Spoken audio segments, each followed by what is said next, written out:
यह भक्ति से काम नहीं चलेगा। अभी सुन रहे थे कि जो बच्चा बोल नहीं पाता है उसके लिए काठ का गाड़ी बना करके देते हैं और धीरे धीरे बोलने लग जाते हैं।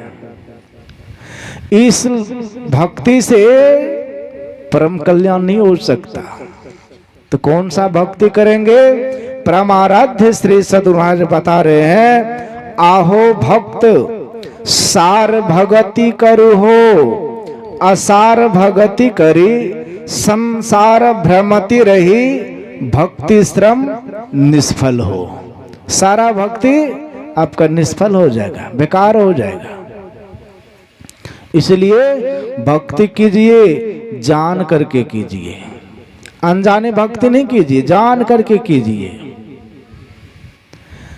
तो इसलिए अभी हम आप पाठ के क्रम में श्रवण किए हैं, ब्रह्मवादियों के विचारों को सुने हैं। और ब्रह्मवादी में कौन सब हैं? शिव भगवान शंकर हैं, अज भगवान ब्रह्मा हैं, शिव अज सुख सनकादिक नारद, जे मुनि ब्रह्म विचार विशारद, सब कर मत खल सबका विचार है। सबों का एक ही विचार आया कि राम के चरणों में प्रेम करना चाहिए। अब वह कौन सा राम है जिसके चरणों में हम प्रेम करेंगे? राम ब्रह्म परमारथ रूपा, अविगत अलख अनादि अनुपा। जो राम अलख है, जिसके संबंध में सुबह के पाठ में आप लोग श्रवण किए थे, वह परमात्मा अलख है, अपार है, अगम है। उसको इस दृष्टि से देख नहीं सकते, देखने में नहीं आते। अंग संग हर वक्त रहता, प्रकट हो आता नहीं। वह परमात्मा अंग संग है, मौजूद है, देखने में नहीं आ रहा है। फिर उससे उसके चरणों में हम प्रेम करेंगे कैसे? इसी के लिए एक नाम का अवलंब लेना पड़ता है, एक नाम का जप और एक रूप का ध्यान। इसी को परमाराध्य श्री समाज के हैं, अति पावन गुरु मंत्र मन ही मन जाप जपो, उपकारी गुरु रूप को मानस ध्यान थपो। वह एक नाम जो गुरु बता देंगे उसका जप कीजिए। लेकिन इस तरह से हो पाता है? बैठते हैं जप करने और मन लग जाता है गप करने के लिए, गप करने के इधर उधर भाग जाता है, और उसको कहता है पुनः पुनः लौटा करके लाइए और फिर जप में लगाइए। इस तरह से करते करते आपकी वृत्ति सिमट जाएगी, आप मानस ध्यान करने के लायक हो जाएंगे, आपसे मानस ध्यान होने लगेगा।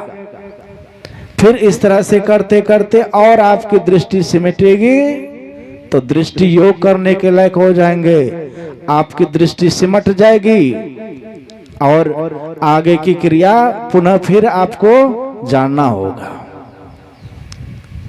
तो इस तरह से जब साधन करेंगे तब उस राम के चरणों में आप प्रेम करेंगे, और जब प्रेम करेंगे तो वह भक्ति दृढ़ होगी, फिर बदलने वाला भक्ति नहीं। संत कबीर साहब ने कहा, प्रेम बिना जो भक्ति है सो निज डिंभ विचार, उद्र भरण के कारणे जन्म गमायो सार। प्रेम के बिना जो आप भक्ति है वह अधूरी भक्ति है, उसमें विश्वास नहीं होगा, वह बदलने वाले भक्ति होगी। यहाँ अभी हम लोग पाठ में गुरु विनती में गायन किए हैं, प्रेम भक्ति गुरु दीजिए विनवों कर जोरी, अब पल पल छोहन छोड़िए सुनिए गुरु मोरी। भक्ति दीजिए लेकिन प्रेम वाली भक्ति दीजिए। प्रेम के साथ जो भक्ति हो वह अस्थाई होगा, उसमें बदलाव नहीं होगा। वह भक्ति जान करके क्या जाएगा, अनजाने में नहीं होगा। इसलिए संत कबीर साहब कह रहे हैं, करो जतन सखी साईं मिलन की। गुरुबा गुरुया सुप सुपलिया तज दे बुद्धि लड़कोइया खेलन की। यह जो बच्चे के खेल वाली बुद्धि है इसको त्यागिए।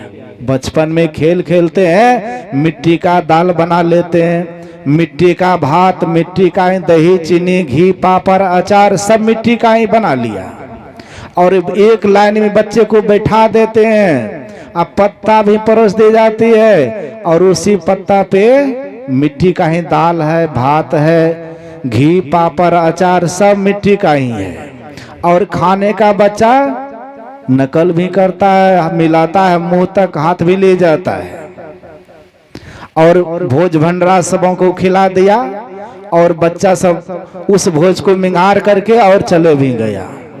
और उसी समय बच्चे की माँ आ जाए, अब बच्चा के माँ हमें भूख लगी है भोजन दो।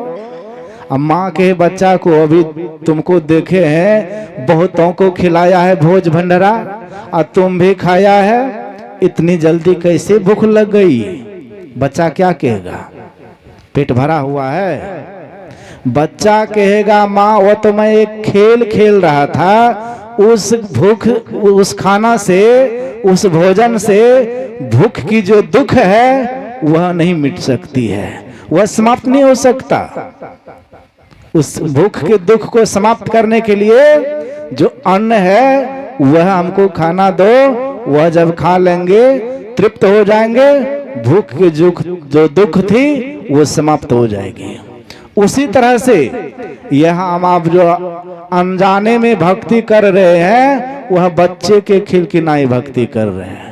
उस भक्ति से परम कल्याण नहीं हो सकता। तो कौन सा भक्ति करें? भगवान श्री राम पहुंचे माँ सबरी के कुटिया में और भगवान श्री राम का क्या कह रहे हैं? प्रथम भक्ति संतन कर संगा।